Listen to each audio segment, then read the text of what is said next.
Angalia Mathayo 3 mstari wa 8.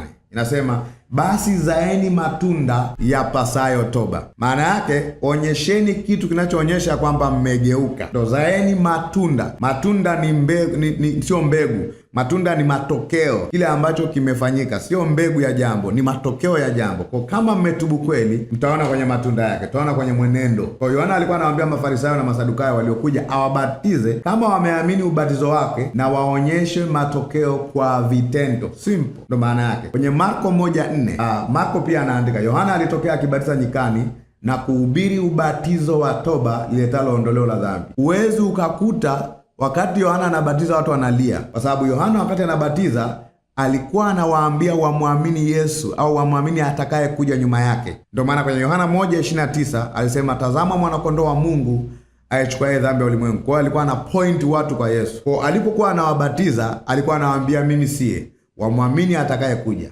Kwa alipokuwa akibatiza alikuwa anahubiri ubatizo wa toba liletalo ondoleo la dhambi. Kwa kwenye toba kuna mahubiri kwanza. Kuna mambo aliyokuwa anasema ili kubadilisha fikra zao, ili wamwamini huyo anayekuja ambaye ni Yesu.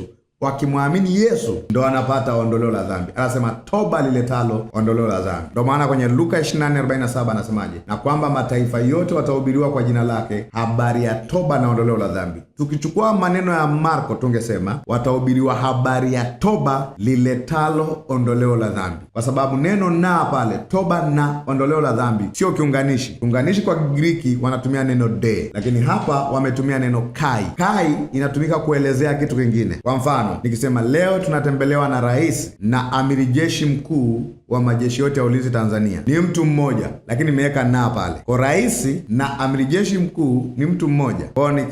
Kwa Wagiriki wenyewe hawawekaji neno de pale, wanaweka kai kumaanisha ya kwamba rais na amiri jeshi mkuu ni mtu mmoja. Lakini nikisema leo tunatembelewa na rais na kamishna mkuu wa polisi, najua ni watu wawili tofauti. Wagiriki wao wanajua kutofautisha, wataweka de pale. Kwa hiyo unapotaja vitu viwili tofauti unaweka de, unapotaja vitu vinavyofanana unaweka kai. Kwa ukiangalia neno na pale, neno la Giriki kai. Wakasema hivi, habari ya toba ambalo ni ondoleo la dhambi, kama ambao tungesema habari ya rais ambaye ni amiri jeshi mkuu. Hilo ni jambo la msingi sana.